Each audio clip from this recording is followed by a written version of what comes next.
El hombre entra en conocimiento de lo sagrado porque se manifiesta, porque se muestra como algo diferente por completo de lo profano. Para denominar el acto de esa manifestación de lo sagrado, hemos propuesto el término de hierofanía, es decir, que algo sagrado se nos muestra. Se trata siempre del mismo acto misterioso, la manifestación de algo completamente diferente, de una realidad que no pertenece a nuestro mundo, en objetos que forman parte integrante de nuestro mundo natural profano. Pues, como se verá enseguida, no se trata de la veneración de una piedra o de un árbol por sí mismos. La piedra sagrada y el árbol sagrado no son adorados en cuanto tales. Lo son precisamente por el hecho de ser hierofanías, por el hecho de mostrar algo que ya no es ni piedra ni árbol, sino sagrado. Para quienes aquella piedra se revela como sagrada, su realidad inmediata se transmuta, por el contrario, en realidad sobrenatural. En otros términos, para aquellos que tienen una experiencia religiosa, la naturaleza en su totalidad es susceptible de revelarse como sacralidad cósmica. El cosmos en su totalidad puede convertirse en una hierofanía. Para la conciencia moderna, un acto fisiológico, como la alimentación, la sexualidad, etc., no es más que un proceso orgánico, cualquiera que sea el número de tabús que le inhiban aún. Pero para el primitivo, un acto tal no es nunca simplemente fisiológico, es o puede llegar a serlo un sacramento, una comunión con lo sagrado. Para el hombre religioso, el espacio no es homogéneo, presenta roturas, escisiones. Hay porciones de espacio cualitativamente diferentes de las otras. No te acerques aquí, dice el Señor a Moisés, quita del calzado de tus pies, pues el lugar donde te encuentras es una tierra santa. Esto está en Éxodo 3:5. La manifestación de lo sagrado fundamenta ontológicamente el mundo, en la extensión homogénea e infinita, donde no hay posibilidad de hallar demarcación alguna, en la que no se puede efectuar ninguna orientación. La hierofanía revela un punto fijo absoluto, un centro.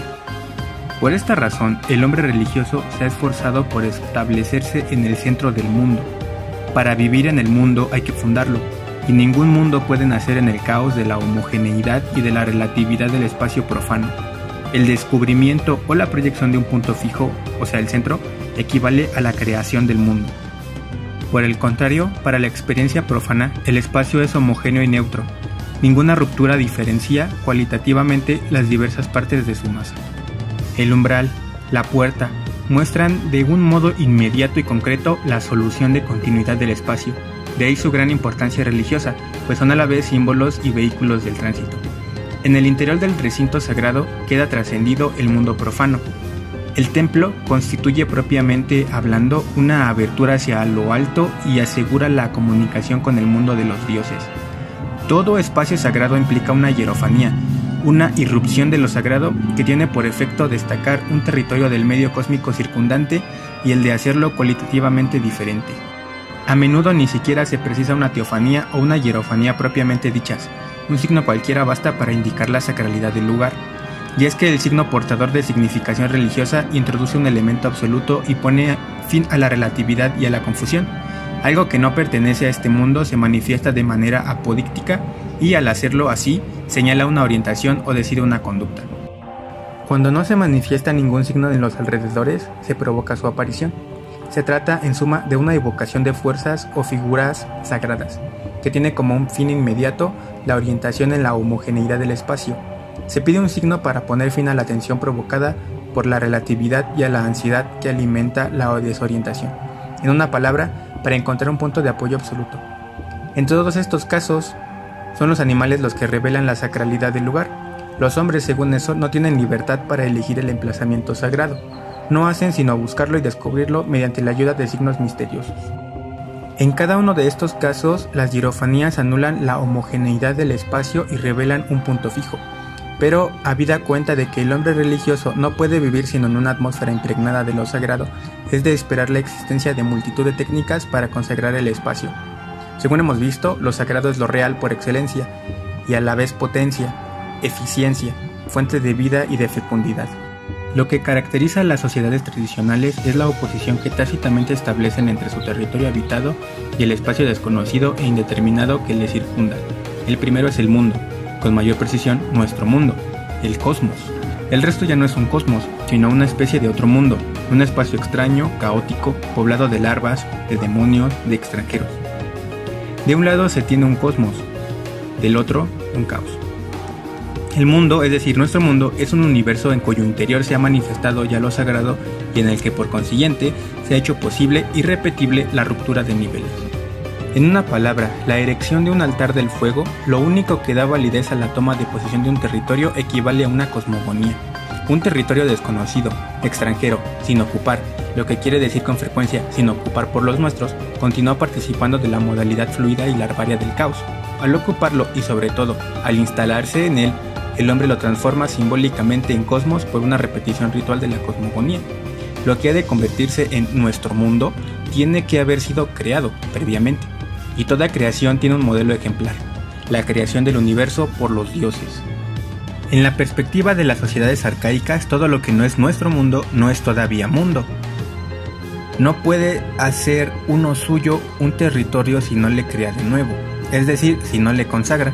Este comportamiento religioso con respecto a las tierras desconocidas se prolongó incluso en Occidente hasta la aurora misma de los tiempos modernos.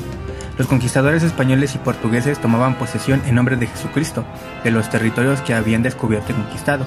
La erección de la cruz consagraba la comarca, equivalía en cierto modo a un nuevo nacimiento por Cristo.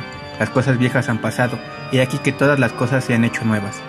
El país recién descubierto quedaba renovado o recreado por la cruz.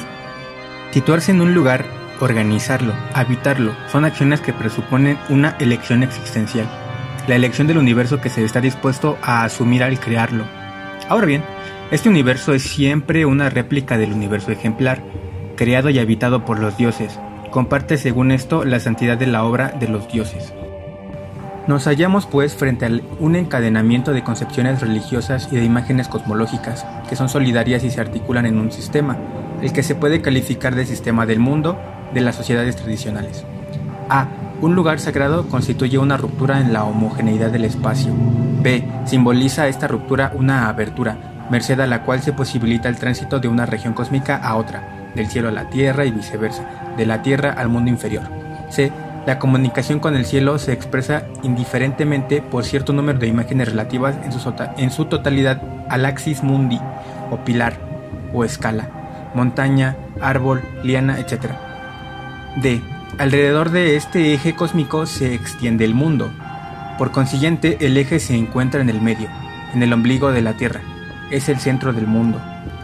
En el lenguaje cosmológico, esta concepción religiosa se traduce en la proyección de ese territorio privilegiado que es el nuestro a la cima de la montaña cósmica. El mismo simbolismo del centro explica otras series de imágenes cosmológicas y de creencias religiosas, de las que no mencionaremos sino las más importantes. A. Las ciudades santas y los santuarios se encuentran en el centro del mundo. B. Los templos son réplicas de la montaña cósmica y constituyen por consiguiente el vínculo por excelencia entre la tierra y el cielo. C. Los cimientos de los templos se hunden profundamente en las regiones inferiores. Una conclusión nos parece que se impone. El hombre de las sociedades premodernas aspira a vivir lo más cerca posible del centro del mundo. Dicho de otro modo, el hombre de las sociedades tradicionales no podía vivir más que en un espacio abierto hacia lo alto, en que la ruptura de nivel se aseguraba simbólicamente y en el que la comunicación con el otro mundo, el mundo trascendente, era posible ritualmente. Bien entendido, el santuario, el centro por excelencia, estaba ahí, al alcance de su mano, en su ciudad, y para comunicar con el mundo de los dioses, le bastaba con penetrar en el templo. A imagen del universo que se desarrolla a partir de un centro y se extiende hacia los 4 puntos cardinales, la ciudad se construye a partir de una encrucijada. El simbolismo cósmico del pueblo lo recoge la estructura del santuario o de la casa cultual. La construcción de la cabaña sagrada repite pues la cosmogonía. Se trata en suma de una idea arcaica y muy difundida. A partir de un centro se proyectan los 4 horizontes en las 4 direcciones cardinales. Si es verdad que nuestro mundo es un caos, todo ataque exterior amenaza con transformarlo en caos. Y puesto que nuestro mundo se ha fundado a imitación de la obra ejemplar de los dioses, la cosmogonía, los adversarios que lo atacan se asimilan a los enemigos de los dioses, a los demonios y sobre todo al archidemonio, al dragón primordial vencido por los dioses al comienzo de los tiempos. El ataque contra nuestro mundo es la revancha del dragón mítico que se rebela contra la obra de los dioses, el cosmos, y trata de reducirla a la nada. Los enemigos se alinean entre las potencias del caos. Toda destrucción de una ciudad equivale a una regresión al caos. Toda victoria contra el atacante reitera la victoria ejemplar del dios contra el dragón, contra el caos. El dragón ha tenido que ser vencido y despedazado por el dios para que el cosmos pueda crearse. Pero como se debe ver, esta victoria del dios sobre el dragón debe repetirse simbólicamente cada año, pues cada año el mundo ha de ser creado de nuevo.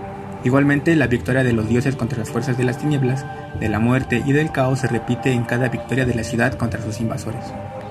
En efecto, a partir de un cierto tipo de cultura, el mito cosmogónico explica la creación por la muerte de un gigante. Ymir en la mitología germánica, Purusha en la mitología india, Panku en China, sus órganos dan origen a las diferentes regiones cósmicas. Según otros grupos de mitos, no solo es el cosmos el que nace a continuación de la inmolación de un ser primordial y de su propia sustancia, sino también las plantas alimenticias, las razas humanas o las diferentes clases sociales. Es de este tipo de mitos cosmogónicos de los que dependen los sacrificios de construcción. Para que dure una construcción, casa, templo, obra técnica, etc., ha de estar animada, debe recibir a la vez una vida y un alma. La transferencia del alma solo es posible por medio de un sacrificio sangriento. Por esta razón, instalarse en cualquier parte, construir un pueblo o simplemente una casa representa una grave decisión, pues la existencia misma del hombre se compromete con ello. Se trata, en suma, de crearse su propio mundo y de asumir la responsabilidad de mantenerlo y renovarlo. No se cambia de morada con ligereza, porque no es fácil abandonar el propio mundo. La habitación no es un objeto, una máquina de residir, es el universo que el hombre se construye imitando la creación ejemplar de los dioses, la cosmogonía. La arquitectura sagrada no ha hecho sino recorrer y desarrollar el simbolismo cosmológico presente ya en la estructura de las habitaciones primitivas. A su vez, la habitación humana había sido precedida cronológicamente por el lugar santo provisional, por el espacio consagrado y cosmizado provisionalmente. Dicho de otro modo, todos los símbolos y los rituales concernientes a los templos, las ciudades y las casas derivan, en última instancia, de la experiencia primaria del espacio sagrado. En las grandes civilizaciones orientales, desde Mesopotamia y Egipto a la China y a la India, el templo ha conocido una nueva e importante valoración. No es solo una imago mundi, es asimismo la reproducción terrestre de un modelo trascendente. Recordemos lo esencial del problema. Si el templo constituye una imago mundi es porque el mundo, en tanto que es obra de los dioses, es sagrado. Pero la estructura cosmológica del templo trae consigo una nueva valoración religiosa, lugar santo por excelencia, casa de los dioses. El templo resantifica continuamente el mundo porque lo representa y al propio tiempo lo contiene. En definitiva, gracias al templo, el mundo se resantifica en su totalidad. Cualquiera que sea su grado de impureza, el mundo está siendo continuamente purificado por la santidad de los santuarios. Los modelos trascendentes de los templos gozan de una existencia espiritual incorruptible, celeste. Por la gracia de los dioses, el hombre accede a la visión fulgurante de esos modelos y se esfuerza, acto seguido, por reproducirlos en la tierra. Como el espacio, el tiempo no es para el hombre religioso, homogéneo ni continuo. Existen los intervalos de tiempo sagrado, el tiempo de las fiestas, en su mayoría fiestas periódicas. Existe por otra parte el tiempo profano, la duración temporal ordinaria en que se inscriben los actos despojados de significación religiosa. Entre estas dos clases de tiempo hay, bien entendido, una solución de continuidad. Pero por medio de ritos, el hombre religioso puede pasar sin peligro de la duración temporal ordinaria al tiempo sagrado. Una diferencia esencial entre estas dos clases de tiempo nos sorprende ante todo. El tiempo sagrado es por su propia naturaleza reversible, en el sentido de que es, propiamente hablando, un tiempo mítico primordial hecho presente. Participar religiosamente en una fiesta implica el salir de la duración temporal ordinaria para reintegrar el tiempo mítico reactualizado por la fiesta misma. El tiempo sagrado es, por consiguiente, indefinidamente recuperable, indefinidamente repetible. Este comportamiento con respecto al tiempo basta para distinguir al hombre religioso del no religioso. El primero se niega a vivir tan solo en lo que en términos modernos se llama el presente histórico. Se esfuerza por incorporarse a un tiempo sagrado que, en ciertos aspectos, puede equipararse con la eternidad. Al igual que una iglesia constituye una ruptura de nivel dentro del espacio profano de una ciudad moderna, el servicio religioso que se celebra en el interior de su recinto señala una ruptura en la duración temporal profana. Ya no es el tiempo histórico actual lo que en ella está presente, ese tiempo que se vive, por ejemplo, en las calles y las casas vecinas, sino el tiempo en el que se desarrolló la existencia histórica de Jesucristo, el tiempo santificado por su predicación, por su pasión, su muerte y su resurrección. En muchas lenguas de las poblaciones aborígenes de América del Norte, el término mundo es igual a cosmos, se utiliza asimismo en el sentido de año. El cosmos se concibe como una unidad viviente que nace, se desarrolla y se extingue el último día del año para renacer el año nuevo. Para el hombre religioso de las culturas arcaicas, el mundo se renueva anualmente. En otros términos, reencuentra en cada año nuevo la santidad original que tenía cuando salió de manos del Creador. Puesto que el templo es a la vez el lugar santo por excelencia y la imagen del mundo, santifica el cosmos por entero y santifica igualmente la vida cósmica. Ahora bien, a esta vida cósmica se le concebía bajo la forma de una trayectoria circular. Se identificaba con el año. El año era un círculo cerrado, tenía un comienzo y un final, pero tenía también la particularidad de que podía renacer bajo la forma de un año nuevo. Con cada año nuevo venía la existencia a un tiempo nuevo, puro y santo, porque no estaba desgastado aún. Para el hombre religioso de las estructuras arcaicas, toda creación, toda existencia comienza en el tiempo. Antes que una cosa exista, el tiempo que le corresponde no puede existir. Antes que el cosmos entrase en la existencia, no había tiempo cósmico. Antes que una determinada especie vegetal fuese creada, el tiempo que necesita ahora para brotar, producir fruto y perecer no existía. Por esta razón, toda creación es concebida como si tuviera lugar en el comienzo del tiempo, in principio. Puesto que el año nuevo es una reactualización de la cosmogonía, implica la reanudación del tiempo en su comienzo, es decir, la restauración del tiempo primordial, del tiempo puro, del que existía en el momento de la creación. Por esta razón, con ocasión del año nuevo, se procede a realizar purificaciones y la expulsión de los pecados, de los demonios o sencillamente de un chivo expiatorio. Tal es por lo demás el sentido de las purificaciones rituales, una combustión, una anulación de los pecados y de las faltas del individuo y de la comunidad en su conjunto y no una simple purificación. Por la repetición anual de la cosmogonía, el tiempo se regeneraba, recomenzaba en tanto que tiempo sagrado, pues coincidía con el Illud Tempus, en que el mundo había venido por primera vez a la existencia.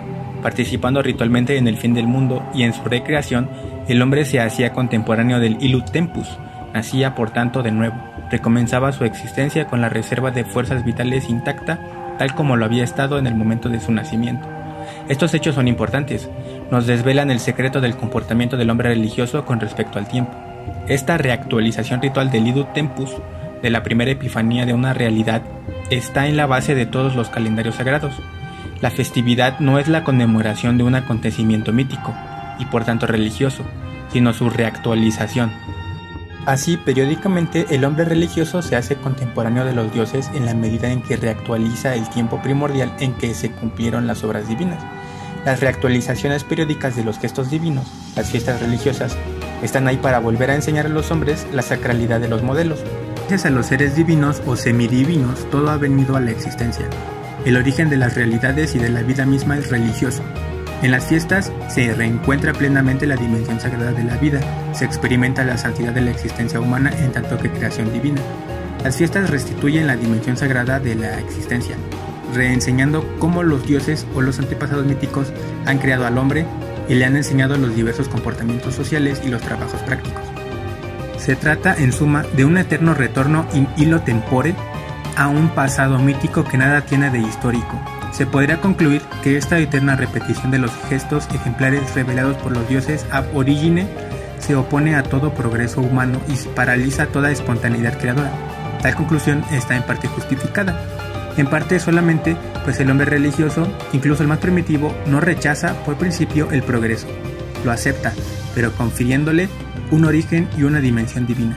Ahora bien, parece evidente que si el hombre religioso siente la necesidad de reproducir indefinidamente los mismos gestos ejemplares, es porque aspira a vivir y se esfuerza por vivir en estrecho contacto con sus dioses. Vivir junto a un centro del mundo equivale en suma a vivir en la mayor proximidad posible de los dioses. Descúbrese el mismo deseo de aproximarse a los dioses cuando se analiza la significación de las fiestas religiosas. El hombre desea reencontrar la presencia activa de los dioses, desea asimismo vivir en un mundo tan fresco, puro y fuerte como salió de las manos del Creador. El mito relata una historia sagrada, es decir, un acontecimiento primordial que tuvo lugar en el comienzo del tiempo, ab initio. Mas, relatar una historia sagrada equivale a relevar un misterio, pues los personajes del mito no son seres humanos, son dioses o héroes civilizadores, y por esta razón, sus gestas constituyen misterios. El hombre no los podría conocer si no le hubiera sido revelados. El mito es, pues, la historia de lo acontecido, in illo tempore, el relato de lo que los dioses o los seres divinos hicieron al principio del tiempo. Decir un mito consiste en proclamar lo que acaeció ab origine. Una vez dicho, es decir, revelado, el mito pasa a ser verdad apodíctica, fundamenta la verdad absoluta. El mito proclama la aparición de una nueva situación cósmica o de un acontecimiento primordial. Consiste siempre en el relato de una creación. Se cuenta cómo se efectuó algo, cómo comenzó a ser. Se trata evidentemente de realidades sagradas, pues lo sagrado es lo real por excelencia. Todo lo que los dioses o los antepasados han hecho, es decir, todo lo que los mitos refieren de su actividad creadora, pertenece a la esfera de lo sagrado y por consiguiente participa en el ser. Por el contrario, lo que los hombres hacen por su propia iniciativa, lo que hacen sin modelo mítico, pertenece a la esfera de lo profano. Por tanto, es una actividad vana e ilusoria, a fin de cuentas irreal. Hay un aspecto en el mito que merece subrayarse de un modo particular. El mito revela la sacralidad absoluta, porque relata la actividad creadora de los dioses, desvela la sacralidad de su obra. Por esta razón, entre muchos primitivos, los mitos no pueden recitarse indiferentemente en cualquier lugar y momento, sino tan solo en las estaciones más ricas ritualmente, otoño o invierno, o en el intervalo de las ceremonias religiosas, en una palabra, en un lapso sagrado. Todo mito muestra cómo ha venido a la existencia una realidad, sea esta la realidad total, el cosmos, o tan solo un fragmento de ella, una isla, una especie vegetal, una institución humana. Al narrar cómo han venido las cosas a la existencia, se les da una explicación y se responde indirectamente a otra pregunta. ¿Por qué han venido a la existencia? El por qué está siempre imbricado en el cómo. La creación se hace por acrecentamiento de sustancia ontológica. Por esta razón, el mito que refiere esta ontofanía sagrada, esta manifestación victoriosa de plenitud de ser, se erige en modelo ejemplar de todas las actividades humanas. Solo él revela lo real, lo sobreabundante, lo eficaz. Debemos hacer lo que los dioses hicieron al principio, dice un texto indio. La función magistral del mito es, pues, la de fijar los modelos ejemplares de todos los ritos y de todas las actividades humanas significativas, alimentación, sexualidad, trabajo, educación, etc. Al comportarse en cuanto ser humano plenamente responsable, el hombre imita los gestos ejemplares de los dioses, repite sus acciones, trátese de una simple función fisiológica como la alimentación o de una actividad social, económica, cultural, militar, etc. No carece de interés el observar que el hombre religioso asume una humanidad que tiene un modelo transhumano trascendente. Solo se reconoce verdaderamente hombre en la medida en que imita a los dioses, a los héroes civilizadores o a los antepasados míticos. En resumen, el hombre religioso aspira a ser distinto de lo que encuentra que es en el plano de su experiencia profana. El hombre religioso no se da, se hace a sí mismo, aproximándose a los modelos divinos. Preciso es subrayarlo, desde el principio el hombre religioso sitúa su propio modelo a alcanzar en el plano transhumano, en el plano que le ha sido revelado por los mitos. No se llega a ser verdadero hombre, salvo conformándose a la enseñanza de los mitos, salvo imitando a los dioses. La perspectiva cambia por completo cuando el sentido de la religiosidad cósmica se oscurece. Es lo que sucede en algunas sociedades más evolucionadas, en el momento en que las élites intelectuales se desligan progresivamente de los marcos de la religión tradicional. La santificación periódica del tiempo cósmico aparece entonces como inútil e insignificante. Los dioses dejan de ser accesibles a través de los ritos cósmicos. La significación religiosa de la repetición de los gestos ejemplares se pierde. Ahora bien, la repetición despojada de su contenido religioso conduce necesariamente a una visión pesimista de la existencia. Cuando deja de ser un vehículo para reintegrar una situación primordial y para reencontrar la presencia misteriosa de los dioses, cuando se desacraliza, el tiempo cíclico se hace terrorífico, se revela como un círculo que gira indefinidamente sobre sí mismo, repitiéndose hasta el infinito.